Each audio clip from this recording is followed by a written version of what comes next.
in the washroom. He would make me feel very uneasy. He would stand in front of the mirror in a trance, holding his knife in one hand up to eye level and worshiping it. Most nights I would sleep with one eye open. A couple of days had passed before I had realized he was not around. Then someone told me he had left town to find work. This place was like a revolving door. You never knew who you were going to meet. Frequently, I would go to and the tide would be out about 1/4 of a mile. Often I would walk out to the ocean, but with a lot of difficulty, sinking up to my knees in mud. I always wondered, why is there never another soul around? So one day I asked someone, and they told me not to walk out there because in some spots you can see past your head. There should have been signs posted, and he agreed with me.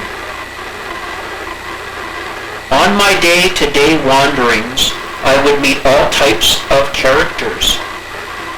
One particular person that stands out clearly in my mind was a Vietnam veteran.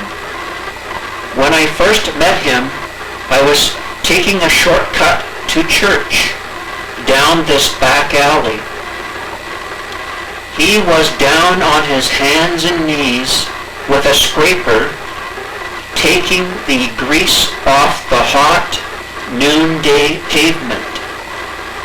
He enjoyed doing it and considered it to be volunteer work. I don't even think the restaurant owners knew what was going on. Only the odd passerby might acknowledge his good deed for the day. He told me he had a few places downtown where he liked to clean the asphalt. It was mainly around the dumpster behind a restaurant. From that day onwards, I used to see him wandering the streets of Anchorage quite often. One day, I got up at 9 a.m., went to church to pray, then went to the Tulip restaurant and had their $1.62 breakfast special. While I was eating and drinking coffee, I looked out the window and felt very lonely. As I was paying my bill, I fell in love with a young waitress. When I left, I walked around the block and had another look at her. That brightened the rest of my day. One sunny morning, I decided it was time to go back to temporary manpower service to work for the day. As I was leaving out the back door of the Salvation Army and on my way down the stairs to the back alley, a police car was chasing another vehicle. I ran a short distance to the end of the lane and looked down to my right. I ran down quickly the 1/2 block, but I safely kept at a distance. What I saw was incredible. You would only see it on TV.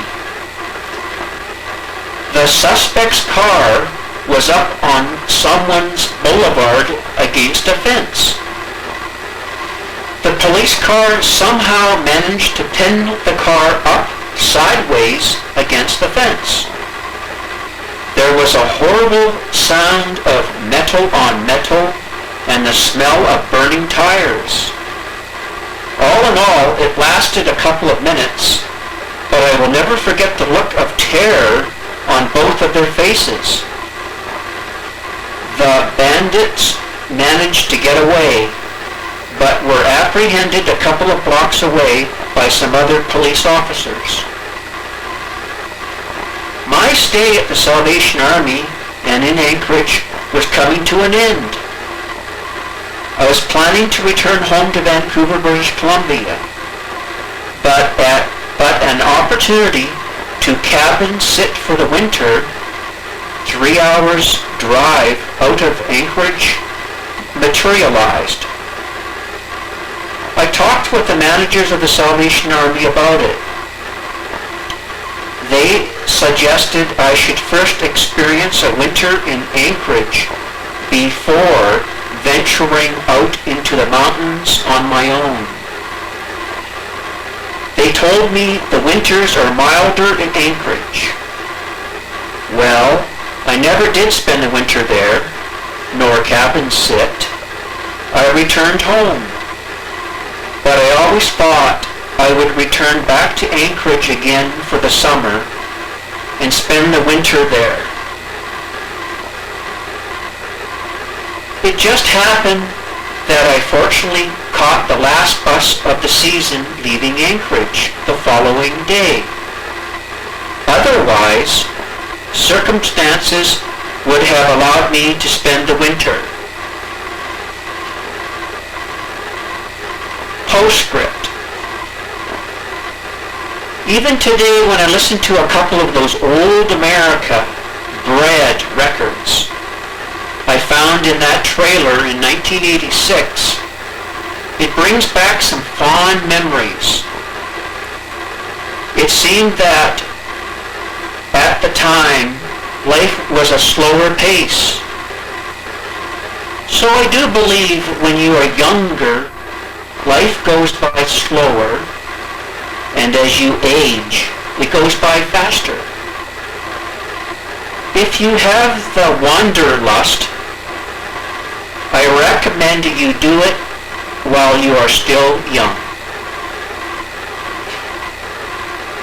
Thank you.